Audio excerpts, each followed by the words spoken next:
We could see the cockpit of an aeroplane over the side of a wall. So we hopped over. Lo and behold, there was this wreck which, if we peered under the cowlings, we could make out the words Rolls-Royce. And that was the start of a very long story.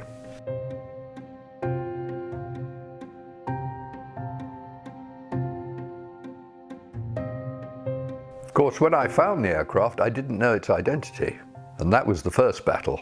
It took me a couple of years to find its identity, which was actually ultimately stamped on a very obscure place on the frame. But we also managed to tie up the engine number with the cards at the Air Ministry in London, which confirmed that it was indeed R4118. So once I'd found the identity of the aircraft, then of course everything else was revealed. The RAF kept meticulous records whilst they were on operations. So every flight it did, who flew it, how long it was in the air for, what happened to it, was all recorded in the operations record book. It turned out that it was a Battle of Britain Hurricane that had fought during September and October 1940 in the thick of the battle. It had been flown by a number of aces in 605 Squadron, and it had shot down 5 enemy aircraft. Subsequently, at the end of October 1940, it was itself shot down. It landed in Kent. It was repaired at the Austin Motor Company in Longbridge, and then was sent, the rebuilt aircraft was sent to Aberdeen and was attacking bombers coming over from Norway. But by the middle of 1941, of course, the Mark I Hurricane was really too slow in the European theatre, so it then became went to 2 operational training units and became a trainer. After a couple of years there, during which time it had 3 more crashes and was rebuilt on each occasion, it was then crated at Cardiff, fully overhauled, crated at Cardiff and dispatched to India.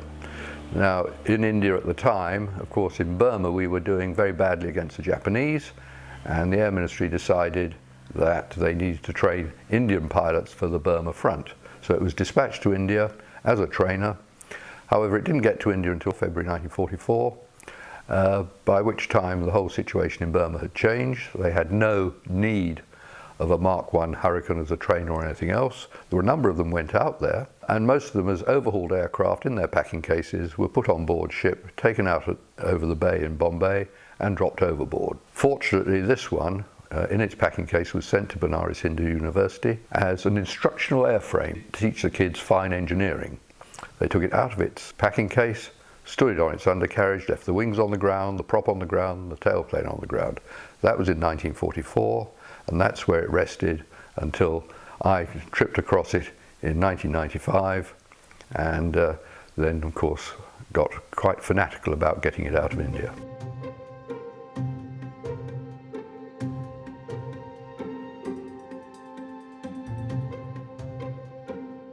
Perhaps I was a little naive that aircraft engineering would be as simple as the engineering involved on an old vintage Rolls-Royce, but I quickly learned.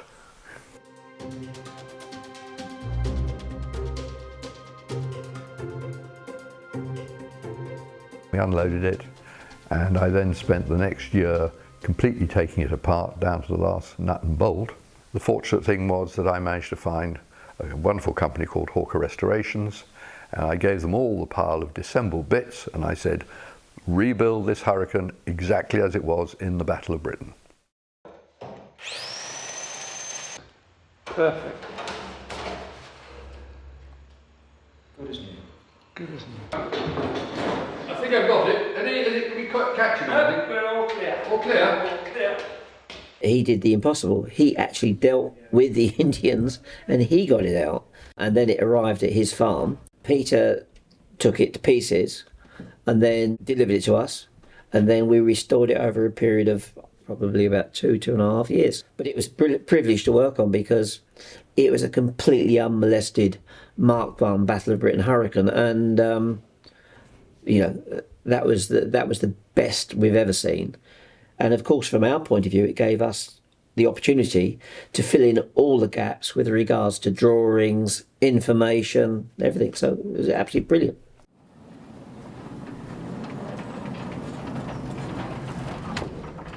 So the first thing is, whatever you've got, you completely disassemble and you look and analyse what you've got and what you haven't got. So logistically, it's a nightmare.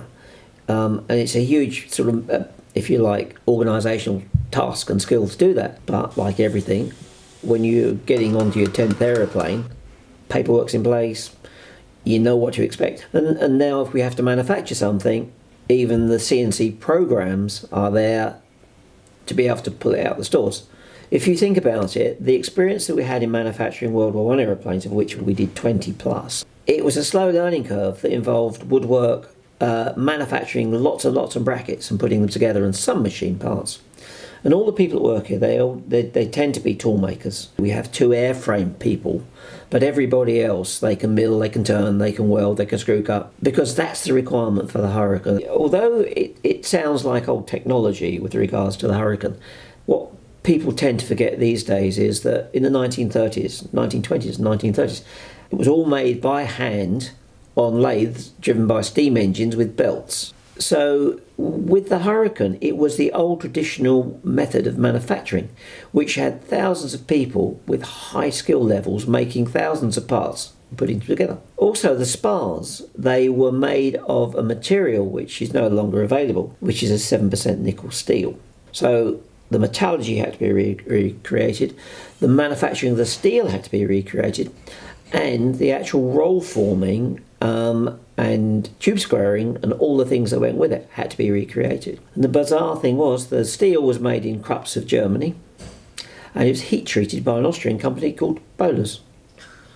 So and it's amazing, they got it wrong on 3 occasions, and in the end offered the money back. They said, we can't cope with this. The money to us was no good at all. So they persevered and did it.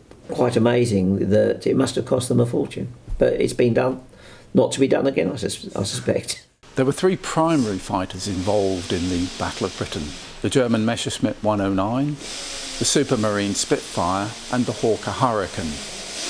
And they each had advantages and disadvantages. During the Battle of Britain there were more Hurricanes than Spitfires in combat. At its peak there were some 269 Spitfires, 533 Hurricanes.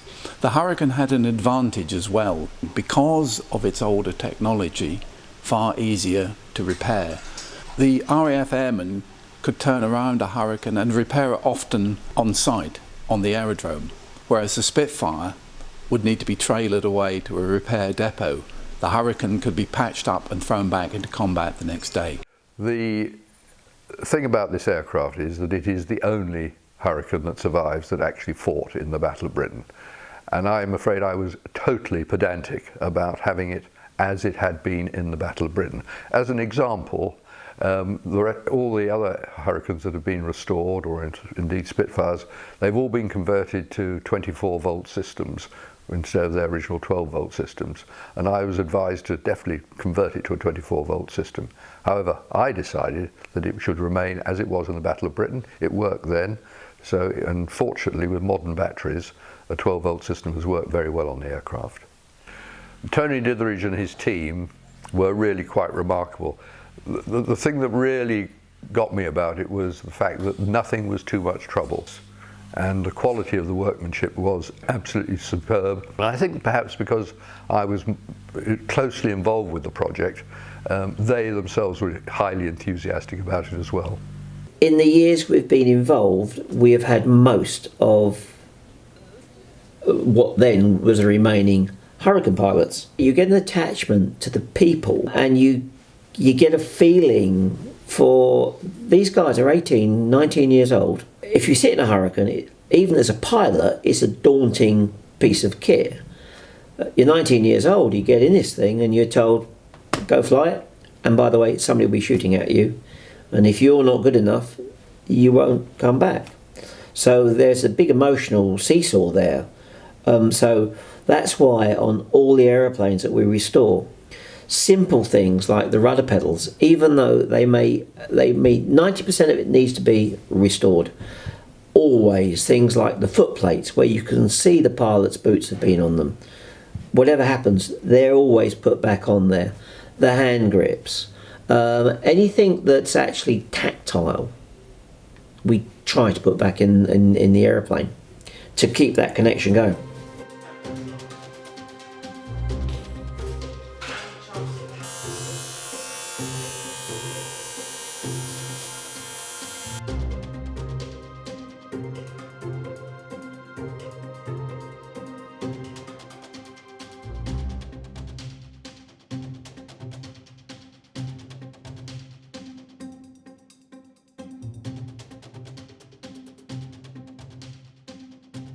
Of course, I wasn't the sort of person that just hands a restoration over to someone else.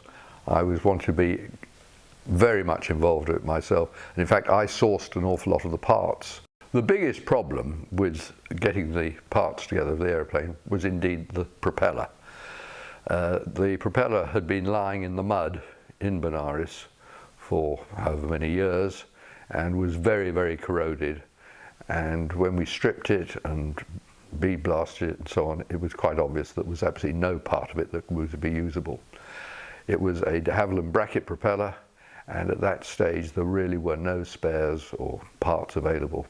So we decided that we would fit a rotol propeller, which of course was contemporaneous with the de Havilland propeller. But even then we had to scour the world to find all the parts to make up a rotol propeller. And the main hub, fortunately, I was able to swap because when I brought the Hurricane out of India, I also brought with it a Rolls-Royce Griffon engine. It was a fairly sad Griffon engine, but it was nonetheless a Griffon engine. And I swapped the Griffon engine for the hub for the rotol propeller. And that was how one has to work if you're ever going to get all these bits together.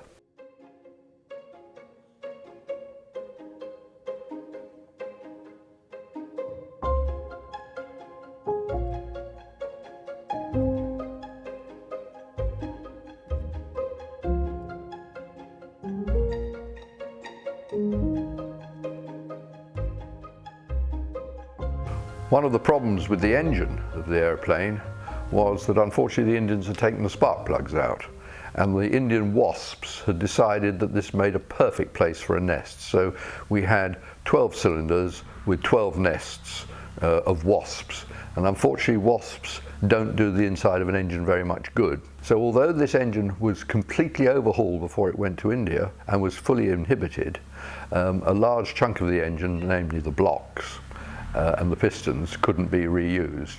We have, however, reused all the rest of the engine, which is remarkable. We were greatly helped with this by the loan of an engine from the RAF Museum, who were extremely cooperative and enthusiastic about the project.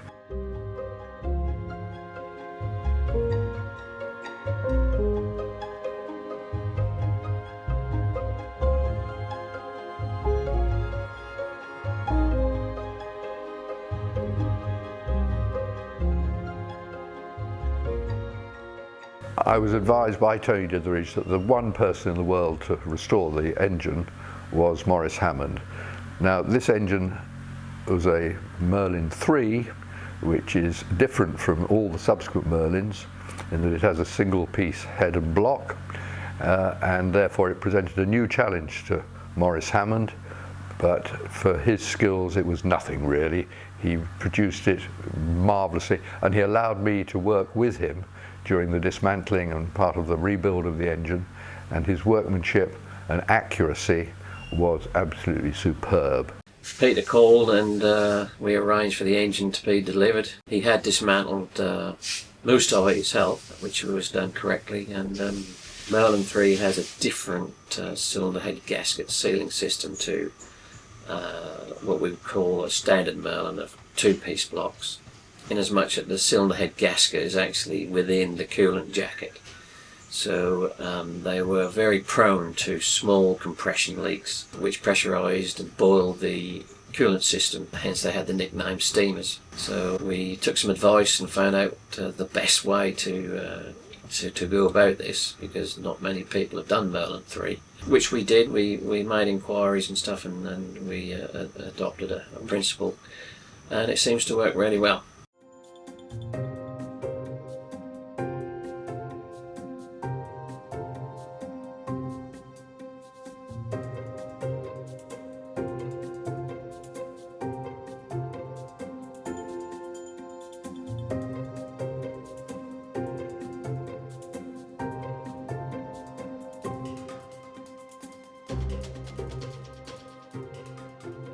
the cylinders and banks were all done, pressure tested up nicely. Good set of liners. Next area, of course, was the supercharger. The supercharger is exposed to the air, being through the carburetor intake. So moisture and damp encroached into that area, and the guide vane on the supercharger was quite rusty, not serviceable. So Peter searched around and found another supercharger, which we dismantled and found it was in excellent condition. So when you fit the supercharger to a different engine, you just need to make sure that backlashes and gears and things are correct, fits and clearances are all right.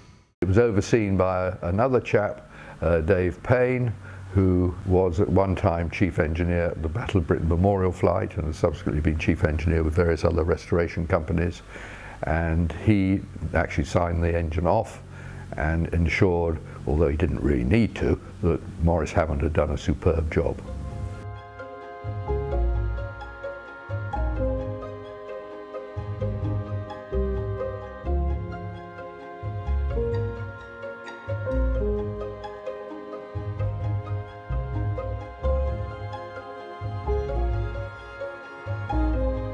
What we tend to do is to build the airplane here, we tend to tie it down to big concrete blocks, we run it outside the hangar. We do about 6 hours running here, and that includes making sure that the brakes work and everything appears to work.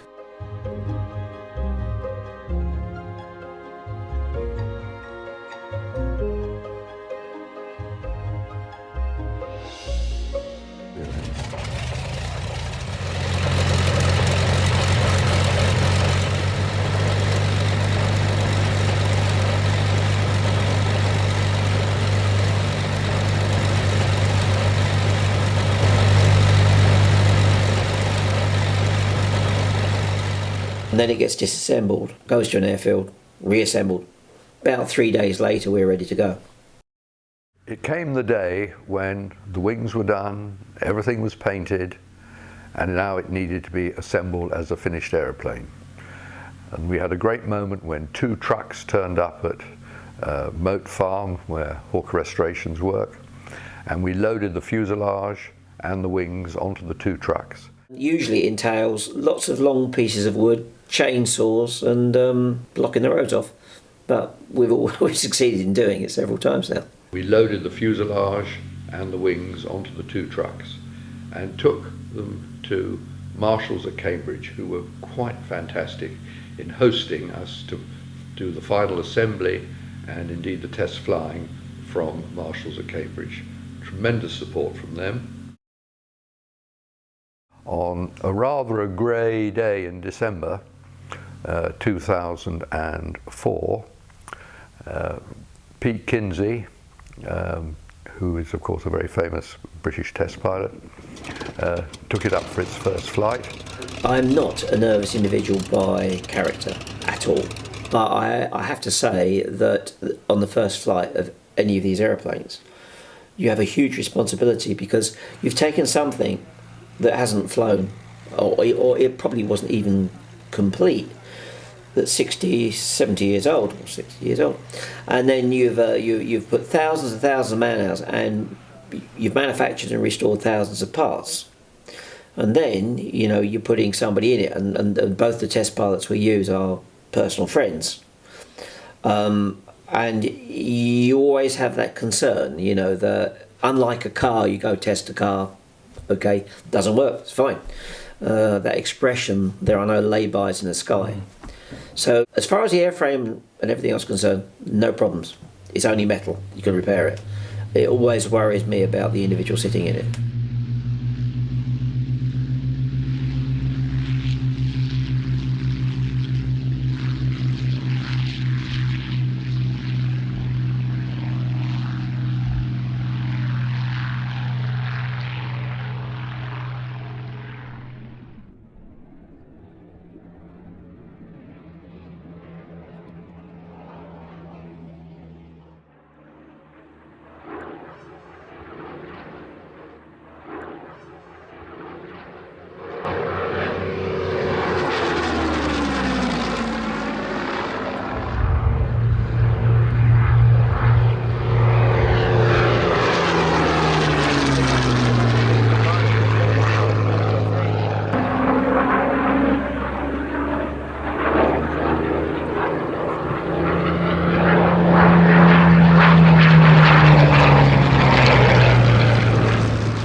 I'm not sure whether I was thrilled to bits or whether my heart was in my boots, but it took off and disappeared for about 10 minutes, came down, and Pete Kinsey said, "It's fantastic."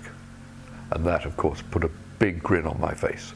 Of course, it's always exciting every time it takes off and every time it lands, and perhaps a little bit of relief as well. I made the conscious decision when we restored this that at my age, which was not as much as it is today, but nonetheless at my age and with my level of experience, although I fly light aircraft, I decided it was really sensible if I didn't fly the aeroplane. In fact, my wife did do the training on the Harvard with a view to her flying it, but she again decided it would be prudent not to. And there are so many first-class experienced warbird pilots around, it was far better to ask them to fly it, and of course they were thrilled to do so.